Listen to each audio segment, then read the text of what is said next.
and welcome to another Clearwater Jazz Holiday Foundation's Young Lions Jazz Master Virtual Sessions.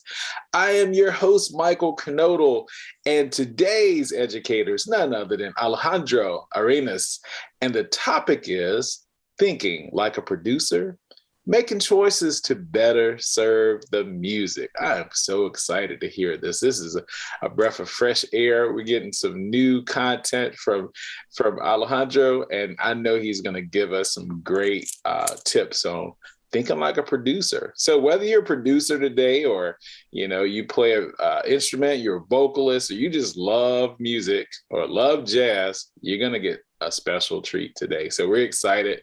I want to remind you, if you're here with us live, just go into that chat feature. If you have any questions, please put it in there. We love questions. We love comments. And we'll just save some time at the end to answer any questions you may have. And, this wouldn't be possible without our awesome sponsor. So I just want to say, please be sure to check out the studio archives of past video sessions at clearwaterjazz.com's education and outreach section. And that's brought to you by Blue Water Wealth Management at Stewart Partners and Duke Energy, as well as check out our Young Lions podcast available wherever you stream. And that's brought to you by our friends at Marine Max Clearwater. Just search Young Lions Jazz Master Virtual Sessions. So where do I start here? I mean, we've had so many great sessions with Alejandro. I mean, just to name a few, and you can always go back for free to check them out in our archives. He's brought us bass styles and approach to playing swing, funk, and more, playing Brazilian and Latin grooves. How about history of the rhythm section, collaborating among artists, fun with arranging.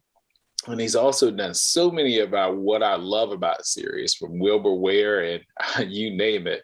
So full of knowledge. He's given us some great sessions here, and I know you're going to enjoy it. And if you don't know Alejandro, he was born in Colombia, where he started his musical career playing flamenco and classical guitar.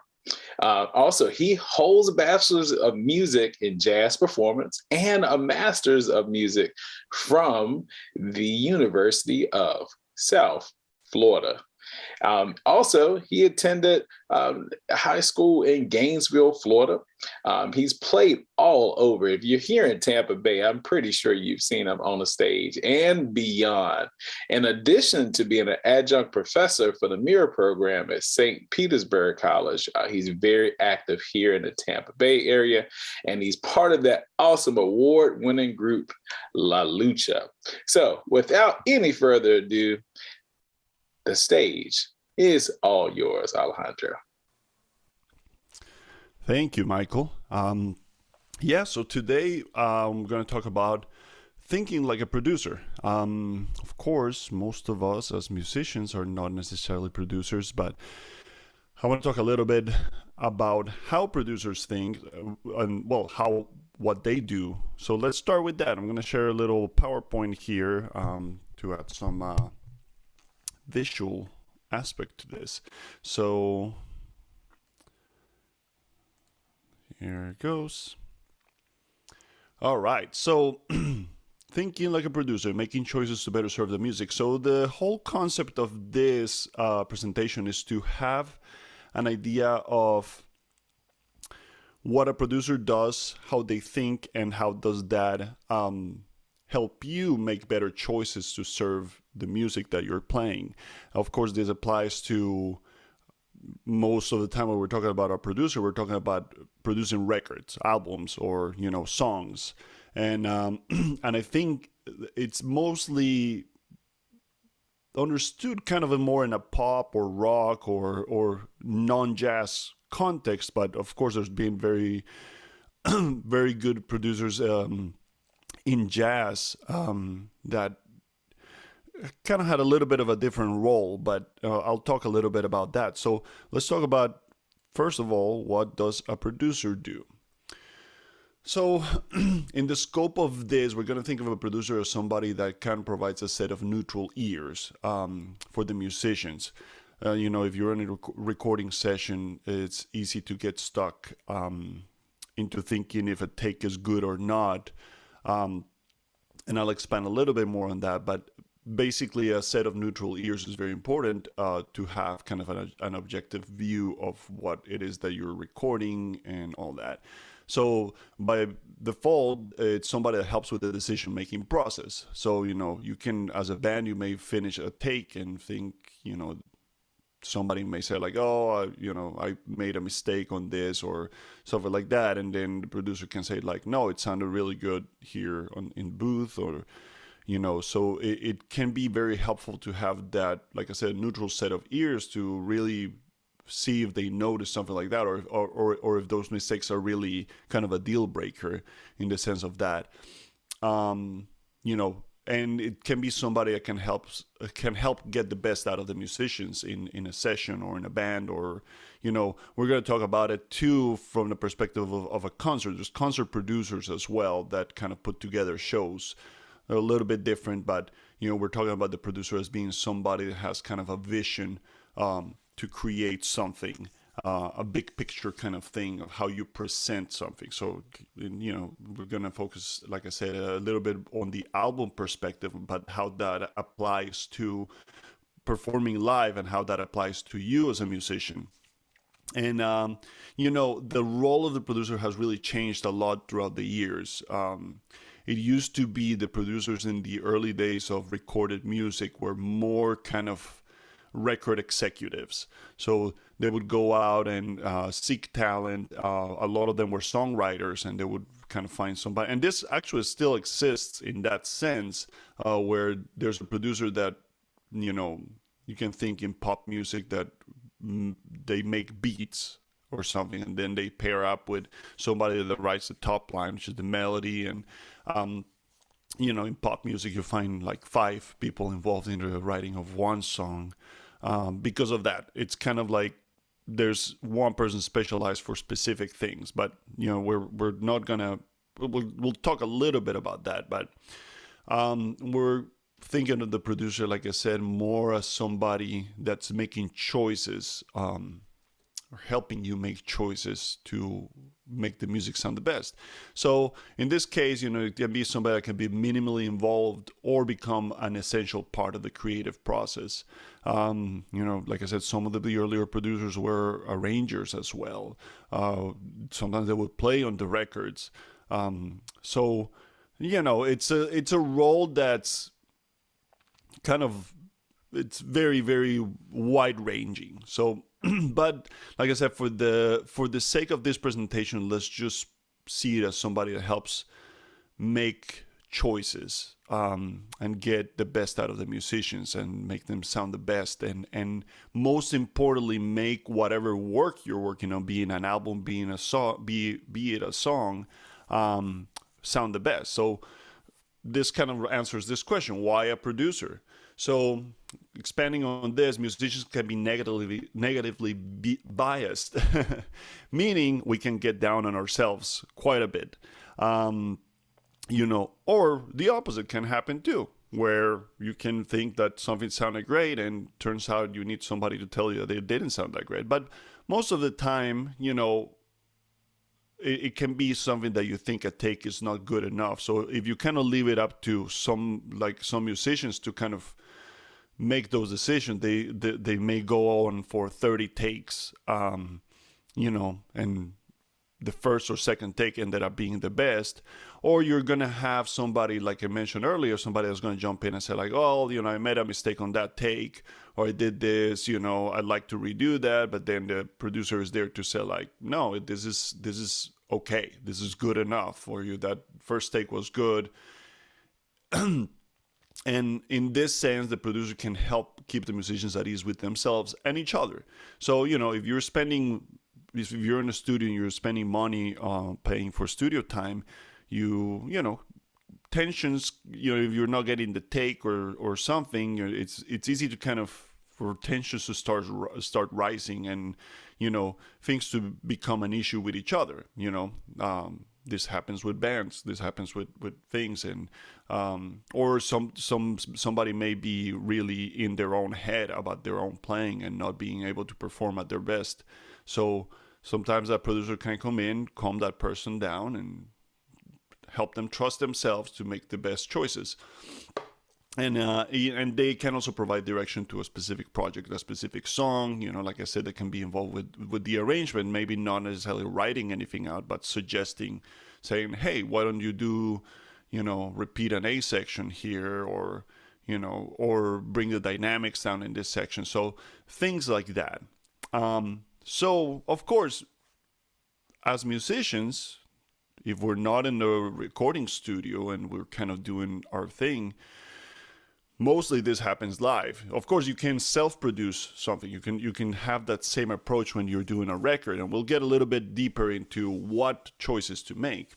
But the way you can think like a producer can be either in a studio context or a live setting, a set, a concert that you're playing, and kind of some of the things to think about when you're thinking like a producer is being able to see the big picture, right? Being able to visualize how the work or works or collection of works, be it songs, being, just, yeah, let's think about it that way. Think of an album, which is a collection of songs, or a set that you're playing at a concert.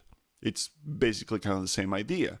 Of course, you think about them slightly different because you have a live audience when you're playing a concert. For the album, you're kind of capturing a moment in time, and from the perspective of jazz, let's assume you're kind of doing an album where you're playing live, where everybody's kind of performing live. And even so, it doesn't need to be just that way, but a lot of these things apply. So see the big picture. So realize what it is that you're trying to create. Understand what a performance needs. So be able to make the choice of realizing, what does this song need? What does this set need? Sometimes it may be at odds with what you want as a performer, and just realizing, well, it makes sense to do this here. So I'll expand on that. Then have a clear concept of what to present. I think having a collection of works, that are cohesive, they don't need to relate to each other necessarily, but, everything that doesn't have to be packaged in a specific, like, let's say, commercial way. It can be packaged in, if what you want to do is to present 3 songs in 1 hour, where you're really, really opening up in solos and all this stuff, then that's a clear concept of something you want to present. I had this experience with the living jazz legend Dick Hyman at a festival recently, where what he wanted to do was exactly that, play 3 songs in 1 hour, and let each one of those songs just go different places. So he didn't really say like, okay, let's play this really contained song, and then let's play this other song for 20 minutes and open up, and then go back to a really contained song. The way he saw the whole concert, the whole set, an hour set, as a way to explore. And it was with a trio, so he was directing things, but he had a very clear idea of what he wanted. Even though he was improvising within that, he knew he wanted the music to go a lot of different unexpected places. And for us as musicians, it was also unexpected because we didn't know, there was nothing arranged. We just knew we were playing a song and that we could modulate at any given moment, or that we could change the meter or anything like that.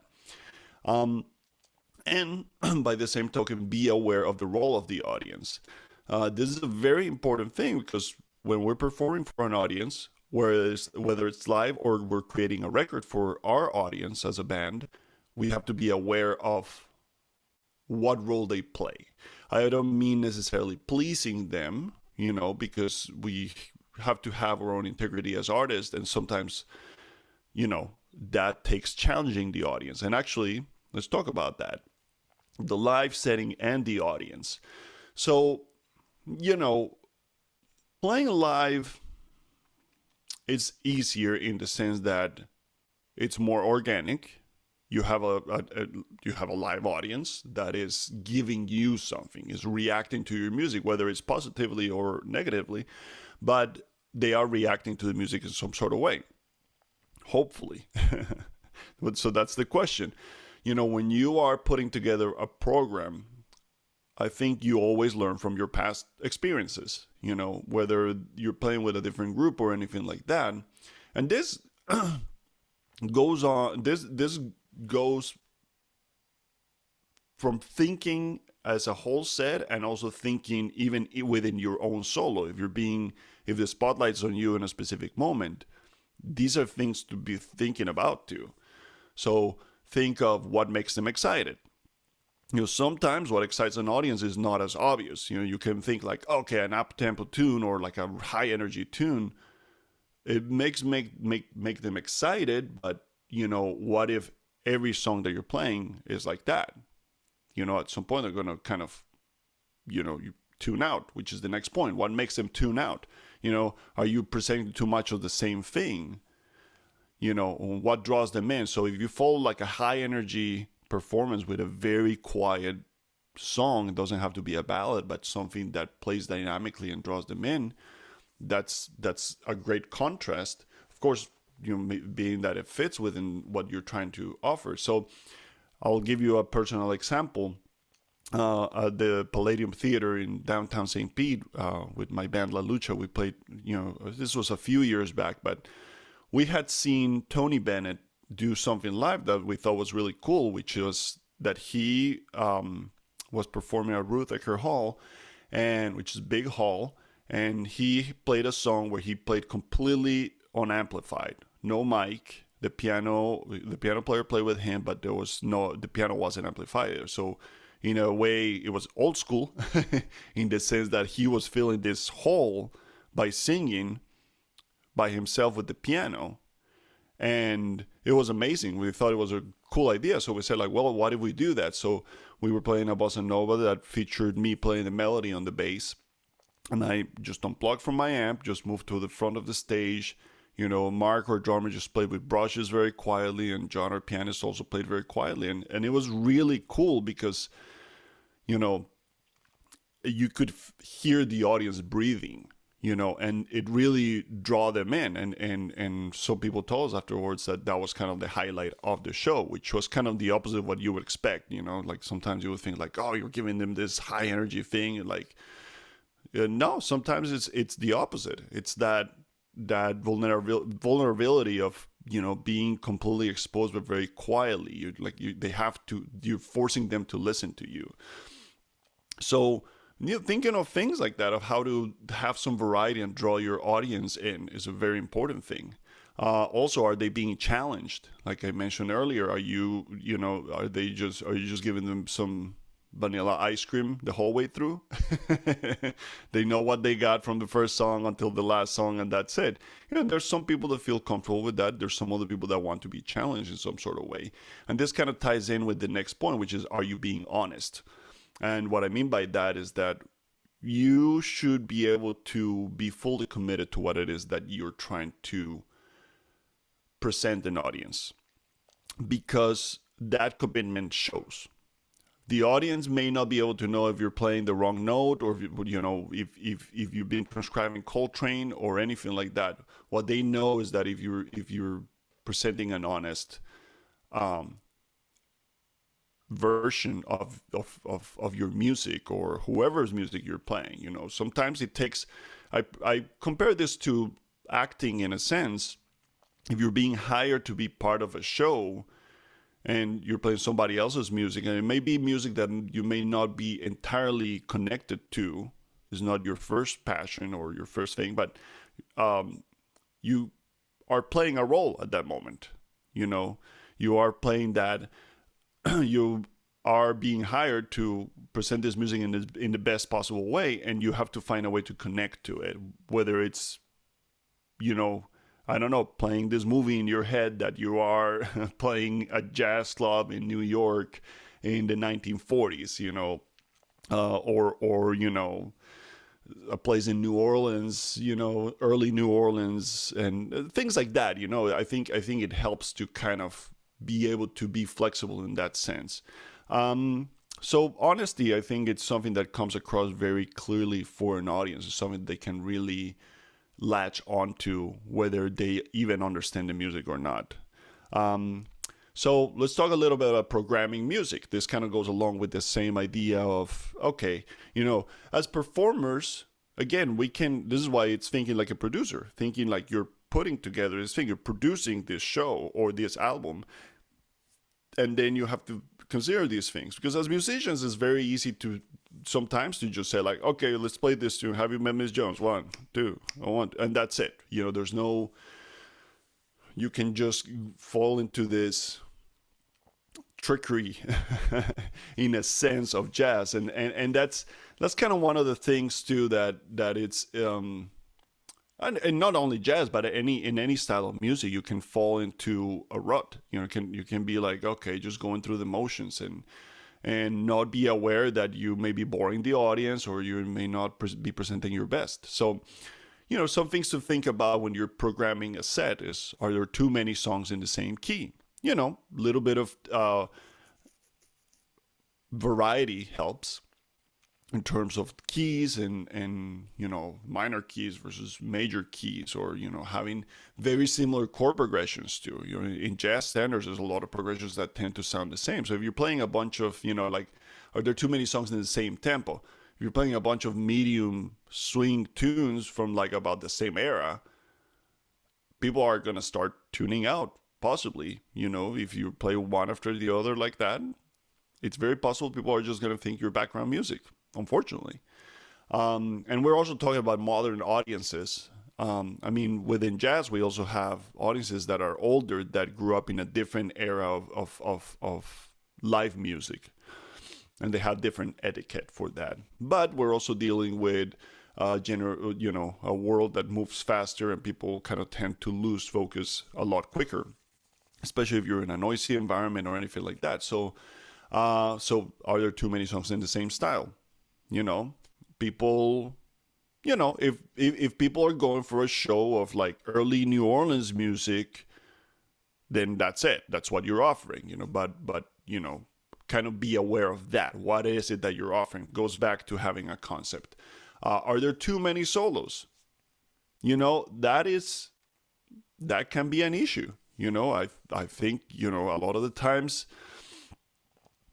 it's fun for us as musicians. I love to take a solo on any tune as the bass player, but there are many times that I look at it, I'm like, the song doesn't need a bass solo. It's not because I think I suck or anything. No, it's because it just doesn't. The way it's flowing doesn't feel like things need to get quiet, or it needs this event to happen. I think a solo is an event within a greater performance, a grander performance. And, I like the idea, depending on what it is you're presenting, of featuring somebody and giving them more space to play their solo, and then, take the head out or whatever it is. Think about those things. There can be too many solos, even if people are going to see a jazz concert. But, are there not enough solos? Which is the opposite question. Should you open up a little bit more improvisation? Should you have more events happening within the music? It goes both ways. I think everything is about balance in a sense. And again, this is not questioning that you shouldn't have everybody solo on something. I think this is more because there's tunes, like let's say that you're opening with the first tune on a set and you want to feature the whole band. That's a good place to kind of give everybody a little solo to shine, and then move on with the program.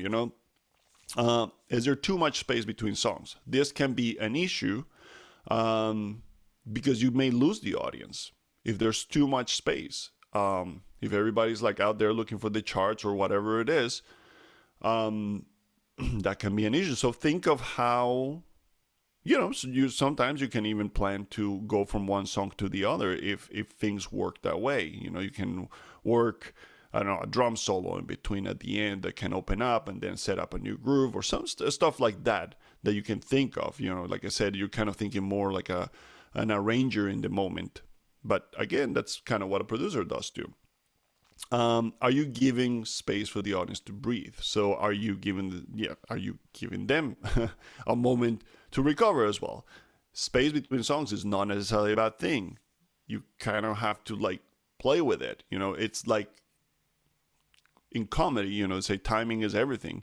So it's the same thing. Like when you make a statement, time matters in that sense. The space matters, and we'll talk about this actually, space as well in a second. But you know, that is also something. Sometimes do they have time to process to what they just witnessed? This is my last point here. Are they able to say to take that in what you just played and say like, wow, this is how I feel about this? You know, sometimes if you attack them with something else right away and you don't give them time to process that, it's kind of, you can create sort of anxiety on them. I mean, you're not that responsible, but you know, saying those are things to kind of think about. And these are things that of course are going to depend on each and every performance individually, but be aware. I think it's good to make mental notes or even just physical notes after each performance you do, and observe how the audience responds to certain things. So you start getting your show or your set or things in a different way, and you know, you start shaping it to have a certain reaction from the people and all that. And the other thing to think about from the perspective of programming album for music for an album is the same thing. You know, think that music in an album is going to be listened to in a different way than a live setting would provide. So there's stuff that translates really well live that in an album might not translate as well. Because there's not that visual aspect, you know, so that's something to keep in mind. And even sometimes when you record a video of a performance, it's not the same as being there. So those are things to keep in mind when you're making decisions about programming music. So now let's talk about the musician as self-producer. And what I mean by this is, of course, everything that I just talked about is you as a performer looking at the big picture of a set of music that you're playing or an album. In this case, I'm referring to you as an instrumentalist or singer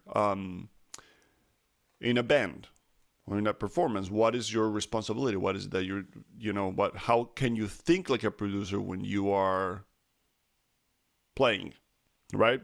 So these are some good questions to think about. So kind of like think your number one job is to fulfill your role successfully within a band. So what does that mean exactly? Well, let's take the example of a bass player. A bass player provides a harmonic and rhythmic foundation that kind of connects a harmonic instrument like a piano or a guitar with a rhythm instrument, you know, be it percussion or drums. You know, the bass kind of exists between those things. It's a foundational instrument. You know, that's why there's so many root and fifth jokes about bass players.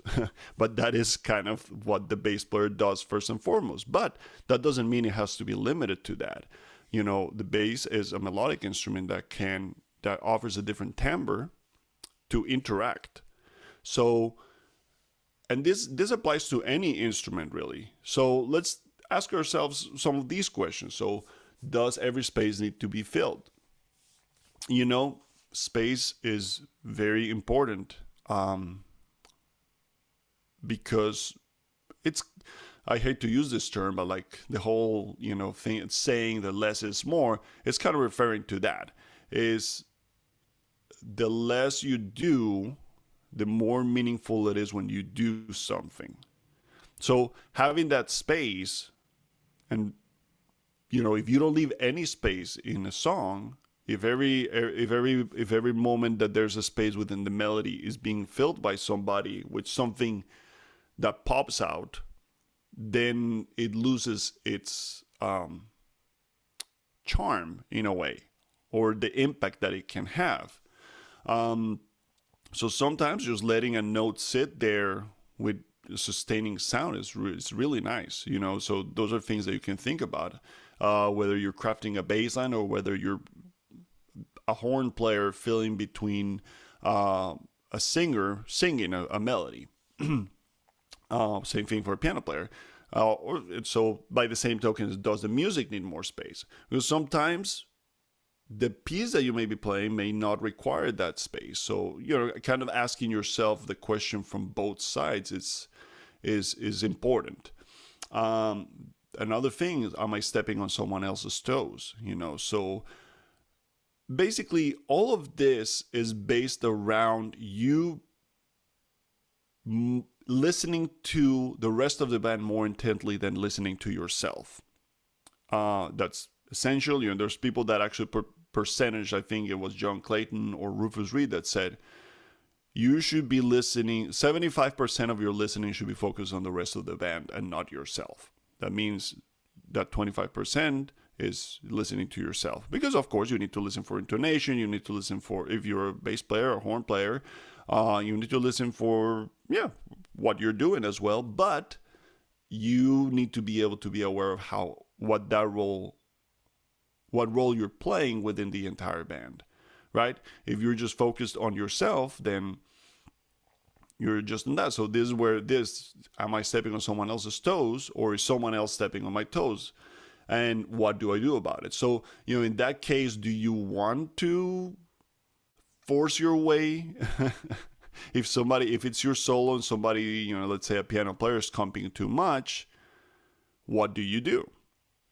Do you just try to play more and outplay the piano player, or maybe use that moment to say, well, this guy plays a lot behind me, so I'm going to play a little bit less? Because in the end, it's about how you guys work together. And that's a very important thing, to be able to make those choices. If you have a band that's intently listening to each other, you're not going to run into those problems. And I always emphasize this, when you're playing, if you're comping behind a soloist, think of that space that you need to leave. Especially if a soloist is improvising, you don't know what they're going to play next. So you want to be able to just have the right idea. So on how to interact with them. So one thing here I put are their frequencies clashing, meaning if somebody's in the low, if a piano player or guitar player is soloing on the lower register of an instrument, I don't want to create something on the bass that's too complex that's going to clash with that low end. I may go move a little bit further up on the neck, or play less, or do something that's going to clear space sonically. And the same thing like a tenor player that's in the lower register, I think, as a bass player. And I'm using low frequencies as an example because that kind of tends to be the area where you're going to have more problems of clashing, more so than the high frequencies. Of course, high frequencies can have the opposite effect. It can be like, cut through a lot and all that. So, I know for drummers, it's about making a specific choice of a cymbal for a specific soloist or specific instrument. Same thing, what register you play a walking bass line on the bass, and all those are things to think about, and how that sits in a mix. This goes back to like the thinking of like an album. Should I imitate an idea? So if you have a soloist that plays an idea, do you just imitate what they just said? I know there's people that get annoyed by that. They want me to play something complementary or a contrasting idea, which is the other question I have here. Should I play a contrasting idea?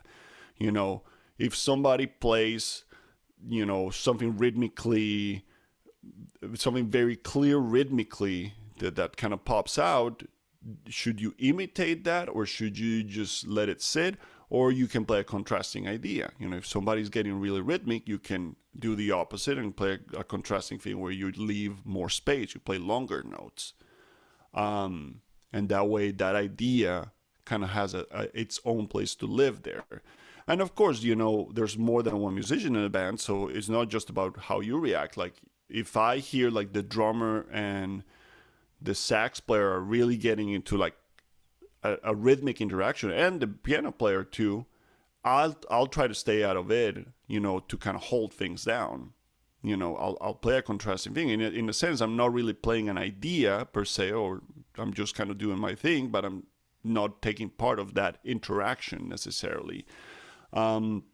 Am I playing too loud or too soft? Another thing, sometimes if the song calls for it, you need to play loud, or need to play soft, but you can go to extremes with that as well. I think you need to read the room, read the band, read the song, realize what it is that you're playing. Again, this is all about making choices, making tasteful choices, if you think about it. And tasteful is a kind of a tricky word to use for this, but that is a very important thing to think about. Like, when you're doing a fill, make sure it fits within that. If you're playing a beautiful ballad and you start doing some, and it's being performed as a beautiful ballad without too many, craziness, too much craziness harmonically or otherwise. If you play something that's, super angular and fast and really not fitting within that idea, you're going to make an impact. Absolutely. You're going to stand out. I don't know if in the way that you want to stand out. Of course, if that's what you're going for, then commit to it. But, think about, will this get me fired from the gig, basically? And is someone being featured? So leave space for those people that are being featured to be featured. Again, this goes to the idea of comping tastefully or doing fills tastefully. You can see many examples of wonderful recordings of the masters where these things happen. And when you listen to them, not only listen to your instrument, how your instrument is being played, but listen to how the rest of the band is interacting with that instrument and what everybody's doing to make things a cohesive performance. And this brings me to my last kind of point here, which is the pop conundrum. I call it the pop conundrum because pop is kind of a dirty word within jazz. Well, in general, in music, it tends to be seen as people love to hate pop or hate to love pop. And the reason is because there's a lot of, especially these days, there's a lot of music that's manufactured with a specific idea in mind, with a specific idea of like getting the audience as quickly as possible. But that's something that we can learn from. If you think about it, pop music sets trends and puts a lot of emphasis on hitting the sweet spot as soon as possible. And that draws the listener in.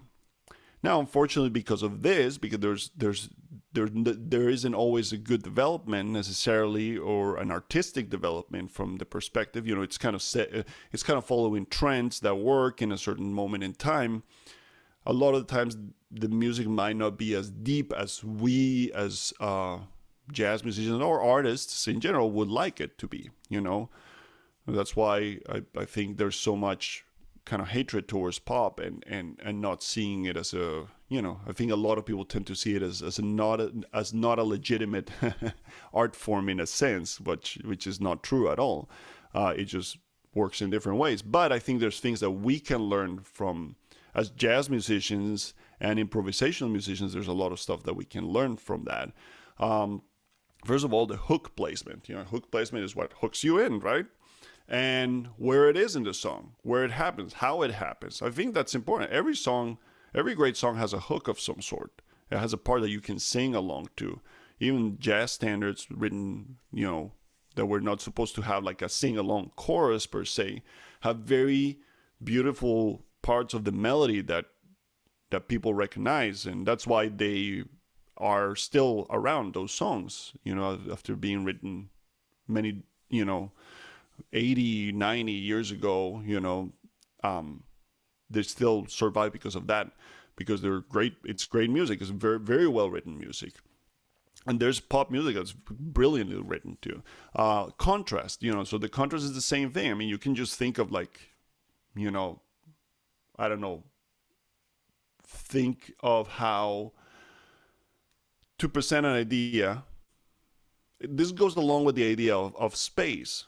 Right? When you have that space, then filling another place of space is the contrast. So a contrast that you can create in pop music, for example, is having one chorus be quiet and be kind of with one voice, and then this next chorus, if you want to lift things up, then you have multiple voices, it's louder, or the instrumentation changes and all that. And I think that's something we can use when we're arranging or writing music in jazz. Think economically, save your musical ideas. Again, kind of find the right spot to make a musical statement. One thing that always fascinates me of some famous pop recordings is that they have like these little nuggets of melodic or rhythmic information that only happen once in the song. And it's kind of like, that's part of the song. It's part of it may have been like an improvised thing in the studio, but it was so beautifully placed that it stands out. It becomes part of the song, even if it's not a melody or part of the harmony necessarily. This goes along with tasteful fills. It's kind of like, really be aware of what the song needs melodically. If you're a horn player or a piano player or bass player, any melodic instrument, pick your spots. Just because there's a space doesn't mean you need to fill it. Again, going back to that. Listen to recordings, listen to pop recordings, and see how you can translate those production techniques. And by production techniques, I don't mean like electronic sounds and stuff like that necessarily, but listen to how they craft something. I mean, the reality is that pop music reaches a lot of people. And this is not just talking about modern pop. It can be, pop from any era, but it reaches a lot of people. It touches people very quickly. So, not that I'm not saying that you should not look to do art music without depending on success, but I think reaching an audience there's certain elements that you can apply to reach an audience. And again, this is not saying like copy pop music. This is saying, how does this idea translate to improvisational music? And to me, it's that. It's when you're improvising, you're thinking of the song and what the song needs. Also, don't be afraid to imitate. I said you don't have to imitate pop music, but that's actually kind of, you can actually imitate pop music in the sense of, again, the production ideas, but also if you find little things that work well in one context, see how you can imitate those things to work well in what it is that you're trying to do. In the sense of like, even just having a chorus, that I used the example of the chorus earlier, but don't be afraid to take those ideas and imitate. For me, when I started playing jazz, I played, classical guitar for years, and then I actually started playing a lot of heavy metal. And one thing that I really liked was how aggressive, how energetic heavy metal was. And when I started playing jazz, kind of like I wanted to be able to bring that energy into it. Obviously, I wasn't going to start playing heavy metal riffs, but getting that energy and understanding how that other music was able to communicate that aggressiveness or energy to the listener, I kind of wanted to do the same thing when I started playing jazz and more improvisational music. And also consider timbre variety. The listener nowadays is used to a lot of different sounds. If you listen to your average recording, there's so many different electronic sounds, real instrument sounds, just processed sounds too, sounds with effects and stuff like that can be a real instrument, and even voices. Most of the time you're going to find a voice that has, in pop, you're going to find it has some sort of delay or reverb or something that not natural in a sense. But what I mean by consider the timbre variety is the same thing when you're playing jazz. To me, I love like piano trios, but listening to a piano trio for 2 hours straight, unless there's a considerable amount of difference in styles and all this stuff, it can get a little old, because we're like I said, we just get so used to listening to things, and that's just my opinion. That's just how I feel. That doesn't mean you have to feel that way, But it's something good to consider. We have effects that we can use. Like with my band La Lucha, I play electric bass on some songs. I can use effects on. I try to use the electric bass as a very different instrument from the upright bass, even though they're fulfilling the same role. Sometimes the electric bass will allow me to play some chords or some stuff, put effects on it, and that just creates a whole different. Mark, our drummer, he likes to put a small cymbal on a tom, and it sounds almost like the clapping on an 808 drum machine. And it just creates this little difference in sounds that as a producer, that's kind of what you would do on a record. You would just say, hey, let's make the snare sound different in this song. Let's make it pop more. Let's make the bass drum sound a little bit different here. Or, those choices like that you can make as a musician when you are playing. So that's kind of what the whole concept about thinking like a producer is saying, like I said, look at the big picture, whether it's one song or a full album or a solo, or your performance, and say, ask yourself some of the questions that I had here. Is this necessary? Does the song need this? Because ultimately we play for the song, we play for the music that we're performing. We are an essential part of performing that music, but the music needs to be, the song or the album needs to be the priority, because that's your vehicle. You are kind of, that's how you express yourself, through the song. That's why you pick that specific song to play. And I think as jazz musicians, sometimes we can get a little bit stuck in that idea of like, oh, it's just another tune. It's just another set of chord changes. And I think that's the worst thing that we can do to ourselves to be creative, because if we're just perceiving songs as being a set of chord changes where we just play a melody really quick to get to where we get to improvise and show people the licks that we've been working on, then I think we're doing a disservice to ourselves and our audience, honestly. So I think it's good to think outside the box. Jazz can get very boxed in if you let it. It doesn't have to be. That's exactly why we play this music. But there's a lot of freedom within it, where we can express ourselves. But we can learn a lot from thinking from the outside looking in a sense. How a producer would perceive what we're doing. So those are just some things to think about. That's the end of the presentation, but just ask yourself questions and see how you can continue to grow, not only as a musician, but as a performer, as an entertainer, in a sense. How your album can sound the best, how you can take that to help you get to the next level. And again, this is not about commercial success necessarily. It's about, looking at what it is that you're doing and try to see what's the best way to do it, where the music is the priority.